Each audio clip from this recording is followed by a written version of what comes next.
Irene Hoskings, April 20th, 1918, Army Nurse Corps, First Lieutenant, the Second World War. I enlisted because my brother was a Pearl Harbor survivor and I was going to be part of it. I was living in Milwaukee, Wisconsin. At that time, there was Army, Navy, and there weren't the number of Army, there weren't enough of the services that there are today. Also, my brother joined the Army. I went to Australia, landed in Sydney, went up to Brisbane, up to Townsville, and back to Brisbane because I was the last Army anesthetist in Brisbane. Well, it was a different type of country, and believe there was a lot that we had to learn because of the being an opposite of the United States. Christmas in Australia is the hottest day of the month, whereas Christmas is the coldest, one of the coldest days of the year in this country. Numerous. Really too many to recall, but, well, I remember a patient that we had, and his name was Red Cowan, and he was a double amputee, and I asked him about his wounds, and he said, well, I had been behind enemy lines for 3 days. And when I got back in the United States, or our Army area, he says, they said, Red, you have done a good job. Now get in your tent and have a rest. He said, yeah, I just really got asleep. And he said, all heck broke loose. He didn't say heck. I am saying heck. And he said, all of a sudden, I went down my right leg. He said, I found that my leg was in the form of a Z. He said, I went down my other leg, and all I had was a bloody stump. And I will never, ever forget that patient. And there's several others, but that's the main person that comes into view. We got medals, but don't ask me what they are at this point of my life. They're at home in a box. I wish that everybody, man, woman, or child, would go through basic training. You'll come out a better person. Well, we did a lot of marching, the usual basic training, not as much as the fellows because we were needed in the hospital areas. So if the patients came first, the training of the other came as we had time. I wouldn't mind going through it again. V-mail. There were absolutely no other communication other than your mail. And that was sporadic, and sometimes a letter that was written recently came first, and another letter was about 2 to 3 months behind. Well, it was mandatory that we have 2 hours of outside activity And I did it by biking, horseback riding, hiking, all the different types of that we had on hand. No, not in our area, because the USO was in the battlefields closer to the fighting men. Well, we had in Townsville, we took up 2 blocks of the Australian homes. And because, well, let's start here. Our ship, with all of our supplies in Brisbane, we were supposed to go up to the islands, and due to a captain in the Australian group was leading 7 ships, supply ships, around the coral reefs. One of the 7 ships was getting out of line, and the Australian pilot said, "Get in line." And back in those days, there was the flags. We didn't have any other communication. Signaled that we were getting too close to the coral reefs. The captain, the Australian captain, insisted that he gets back in line, and as a result, 7 ships, supply ships, were stranded on the coral reefs. And because of that, our unit was held back, and another unit went up to the islands instead of us. And that was a period of a long wait until we got these homes from the Australian people, and our hospital was built in these homes. And to go from one home to the other, we had a ramp built, and then about every 3 homes, there was a ramp built down to the ground level. And those homes are up on stilts because of ant invasion. So here we have a home up here, and our roads are down below. And we also, in the corner was a open fire, really, that heated the water for our bathing of the patients.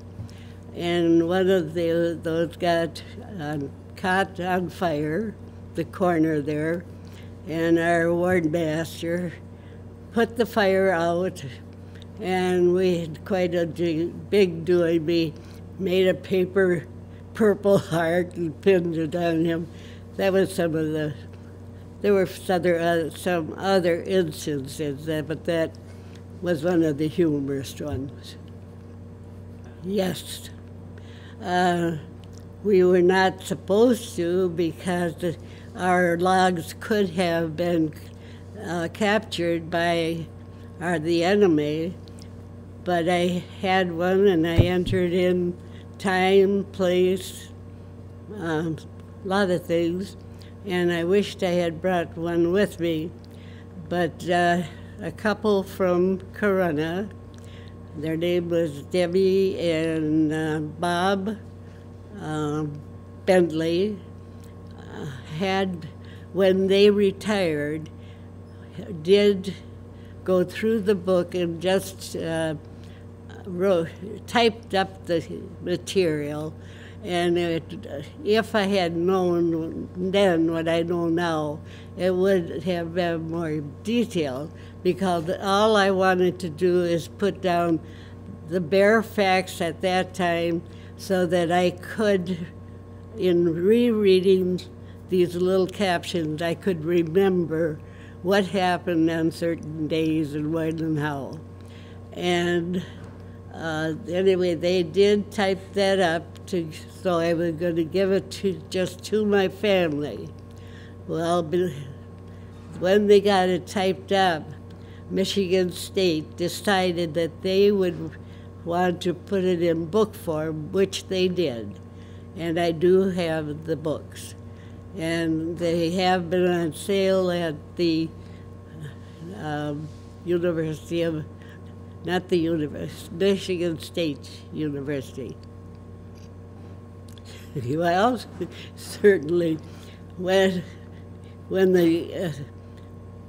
enemy did actually say they were going to quit, they're going to end the war. Yes. I'm just going to say yes. I was in Brisbane, Australia. The day, do I have to? 7 of us nurses had 5 bottles of champagne. I don't think I need to say more. My husband's, by the way, I was married in service in Camp McCoy, Wisconsin. It is now Fort McCoy. And I was shipped to Australia. He was shipped to the European theater. So over 2 years, all we had was V-mail to correspond. And we came back and took up where we left off. We bought my mother-in-law's farm, and because we could not get cars at that time, I could walk to work, which because the county farm connected to our farm, just a fence line there to separate us. And once I started working there as the RN, and I was the only RN. We had a lot of practical nurses. And by the way, I did work on the legislation for getting the legislation for the practical nurses on the state level and county level. And then the area, the infirmary and the hospital was condemned by our supervisors of Shiawassee County. And so the new Pleasantville Hospital was built to take care of the patients. And in February of 1953, we moved into the new hospital. So I supervised that, and again, there I was the only RN. I was on call for 7 days a week, 24 hours a day.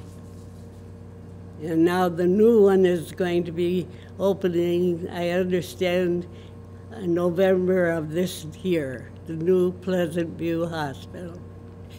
Okay, our local VFW, the okay, help me, Liz. Well, that goes in the county council, district, and then state. And then we just did the new one is the Shiawassee Region Council. 3 of them. Well, I hope we would never have another war, but I guess we're not going to get that wish. And I'm not quite sure what you're expecting there, but let's leave it at that. Well, I attend a lot, well, for instance, the commissioners' meeting, and every meeting, well, every kind of meeting, because my first priority is the patient care. The second is Veterans Affairs, and that's going to attest to my being active in those two endeavors. Well, that is hard to expect because anything that comes along, a patient needs care.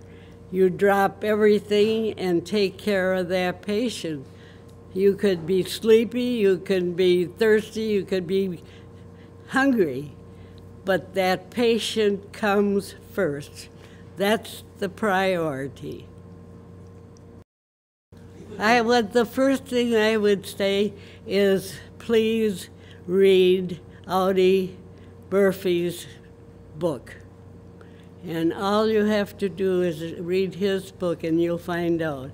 And there are a lot of other books, and I have Audie Murphy's book. I have several that are written by the nurses, and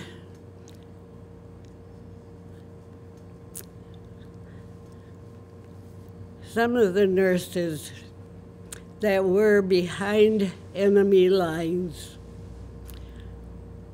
Nurses were killed, and yet we were not committed, we were not called combat nurses because we were not actually have a weapon in our hands to fight back.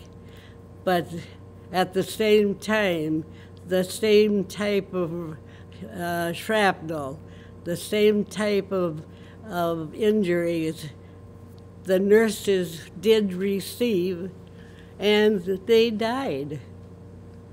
It doesn't matter how you died, you still died from shrapnel and whatever other ammunition was coming your way.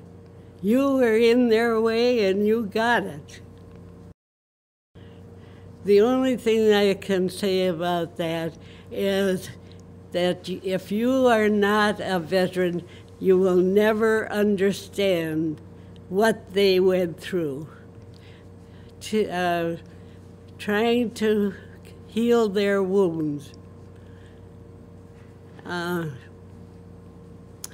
get emotional because so many of my friends are gone because we were not able to stop the flow of blood. We could not stop the injuries. And I have friends that are gone because of it. And until you walk a mile in a veteran's footprints, you are not going to understand. Well, I don't want to be ethically, they were called Japs at that time. If you want to put that down, so be it. But they were the cruelest people, absolutely cruel.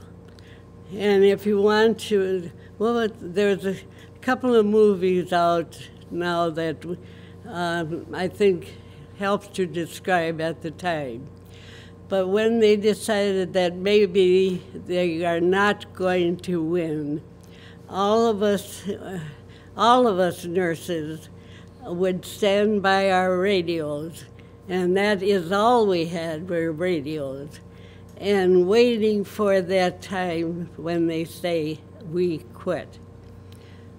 I finally got that it was still, they were continuing to fight.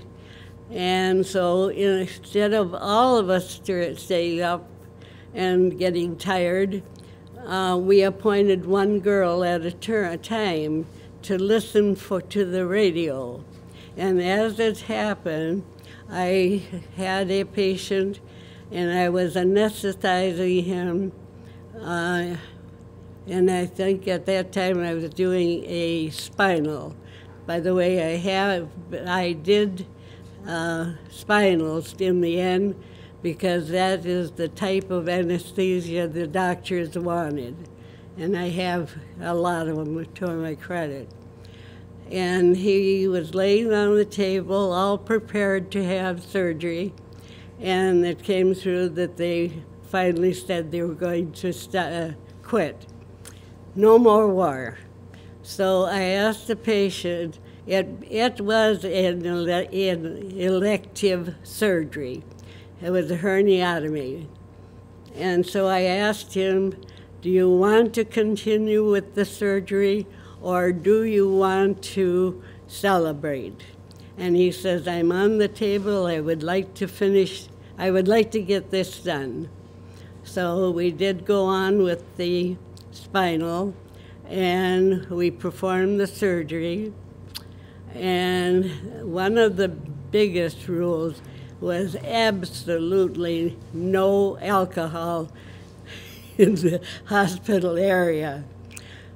And when I had to see that the patient got back to his room and under care of the nurses there on the floor. And by the time I got back to the surgery, there were there were bottles of alcohol, believe me. And that was one of the incidents. And this, by the way, this Red Cowan very often would get depressed. And so the head doctor would tell me, come over and whisper to me. So I'd go back to the quarters and get a small bottle of whiskey. And the doctor himself would fix Red Cowan a highball. And that happened on 3 different occasions. And if I were to be court-martialed today, I would still do it for him. So there's some of the things that... Well, all I know about Ali is his book. I cherish that book because that is a true story about what a veteran what a GI goes through when they're on the line. You know, I wish everybody would read that because I get the feeling that they think the war was just a game. It was serious. It was, I won't say the word. Well, it was just some of the old, I just turned 99, so some of the music I am not remembering. Marzi Dolitz, for instance. Somebody was trying to express in a letter the tune, and how you can do it in a letter, I don't know. But, and when we actually did hear this Marzi Dolitz, we were surprised at how different we had been thinking it was interpreted. And I would like to mention one other incident. We were often invited to the Australian homes, and I had a friend we called them Mom and Pop Camp. And we spent I especially spent a lot of time with them. And the new song at that time was, at Christmas time, was I'll Be Home for Christmas. And Mom Camp was a new bride during World War I. She married a fellow from Australia, and she was in Belgium. She's a Belgian. And she was very happy to meet the American GI because we would have our knife in our left hand and our fork in the right hand, and that is the way they ate in Brisbane. Oh, she was so excited when she first saw the first American. And so, as I say, we were at the home around the radio listening to the I'll Be Home for Christmas. She got up from there and she went to her bedroom and just sobbed because she knew that her type of people were leaving, coming back to the States, and she was going to be left with the Australian way of eating. But all of us that were there, we just rushed to that radio and listened. You have no idea how much that song means to me. And believe me, yes, I did get home for Christmas in 1945. You know, and I can understand this post-traumatic syndrome. Even on the fact that we did not face a bullet or anything, but you are away for the duration. What duration? The 6 plus 6 months.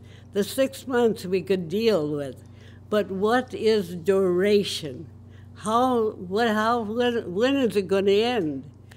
And when we were waiting for the end of the war, it was just, at least we knew the duration, and we knew, well, in 6 months we'll be home. But you're away from the home. All you have is paper that tells you that, well, we're fine at home. But you do not have any real contact with your family. Yes, and there's a saying, too, that the friendship forged in battle is like nothing you will ever experience. And it is true. How do you explain, you know your brother, you love your brother, your sister, your mother, dad, but that relationship with the veterans, because we suffered the same loneliness, the same of everything. And yes, that friendship has meant the world to us. And I did correspond with a lot of the nurses over the years until one dropped off, another died.